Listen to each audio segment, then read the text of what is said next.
नमस्ते. आज मी तुमच्याकरता घेऊन आलेले आहे थंडीचं पौष्टिक गुंदर पाक.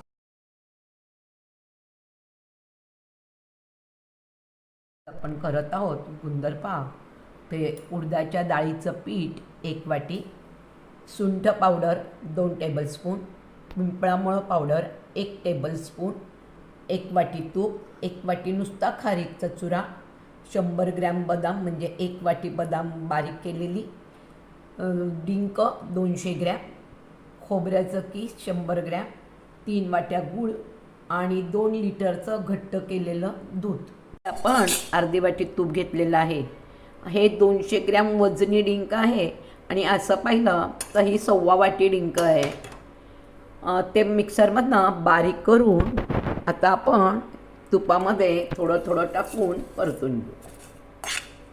चांगलं तापलेलं नाही आहे.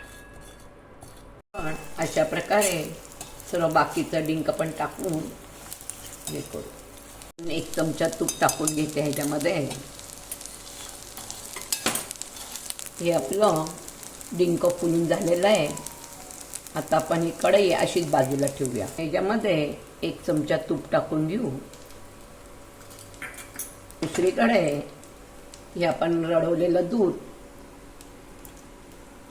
ह्याच्यामध्ये हे आपलं 1 वाटी उडदाच्या डाळीचं पीठ आहे ते भाजून घेऊ. हे आपलं पीठ भाजून गेलेलं आहे. वास सुटला आहे. फार अगदी लाल करायचा नाही आहे. ह्याच्यामध्ये दूध टाकून घेऊ.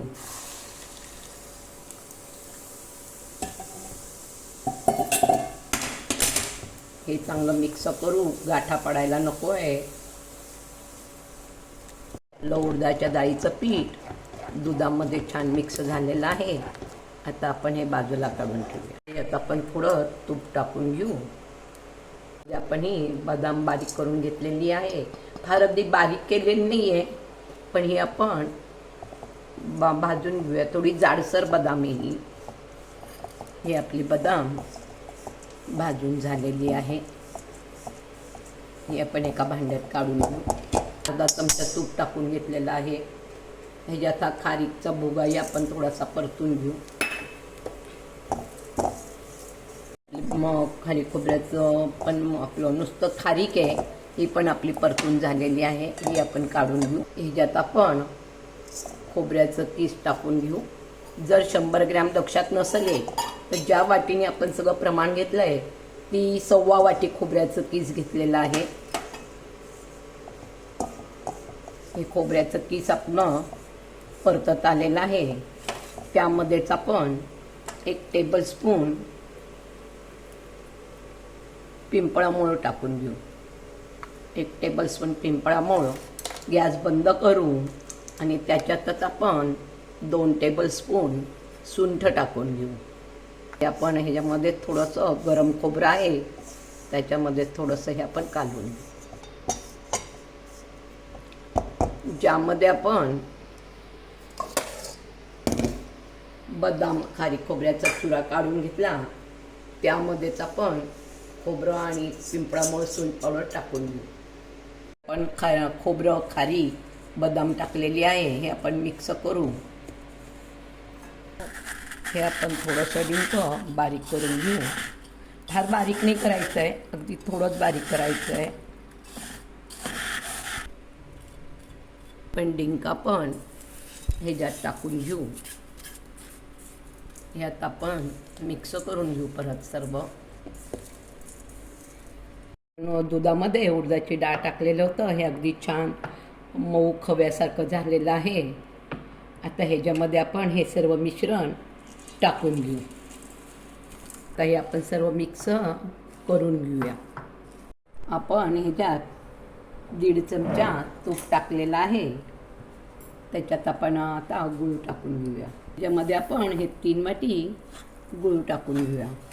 हे आपल्याला फार अगदी पाक करायचा नाही आहे.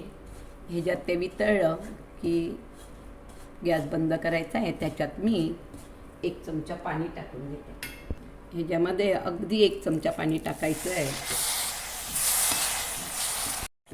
गूळ वितळलेला आहे. मी गुळाची पावडर घेतली आहे. तुम्ही गूळसुद्धा घेतलं तर चालेल. हे आपलं गूळ पाक तयार झालेला आहे. मी घरात गुळाची पावडर होती म्हणून ती घेतली आहे. तुम्ही गूळ घेतलं तरी चालेल, पण ते 300 ग्रॅम, नाही तर वाटीने मोजून घेतलं तर 3 वाट्या गूळ पाहिजे. आणि गोड आपल्या आवडीनुसार. बंद करू आणि हे मिश्रण केलं होतं यामध्ये ते पटकन टाकून घ्यायचं आहे. हे आता आपण पटकन काढून घ्यायचं आहे, नाही तर कुठे गुळ लागेल, कुठे लागणार नाही.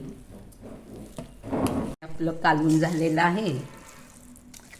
इथं ट्रेमध्ये तूपचा हात लावलेला आहे, ते आपण अगोदर सगळीकडे लावून घेऊया तूप. हे आता आपण या थाळीमध्ये थापून घेऊया. हे आता आपण असं थापून घेऊया. ह्याच्यावर थोडं खोबरं टाकून घ्यायचं आहे. थोडे काजूचे पूड टाकायची आहे. थोडी बदामाची पूड टाकायची आहे. आणि हे आपण चांगलं दाबून 1 ते 1.5 तासाला गार व्हायला लागत आहे, तर ते आपण आता तसंच ठेवून घेऊया. गुंदर पाक तयार झालेला आहे, तर नक्की करून पहा. लाईक करा, शेअर करा, कमेंट करा. त्यात काय आपण 1-1.5 तास झालेला आहे. याला आपण आता कट करून घेऊया. ह्याला 1 वाटीपेक्षा अजून वर 2 चमचे तूप लागलेलं आहे. आपण गुळाचं पाक करायला एक्स्ट्रा तूप घेतलं आहे. अशा ओल्या ओल्या वड्या असतात, ह्या काही फार कडक नसतात.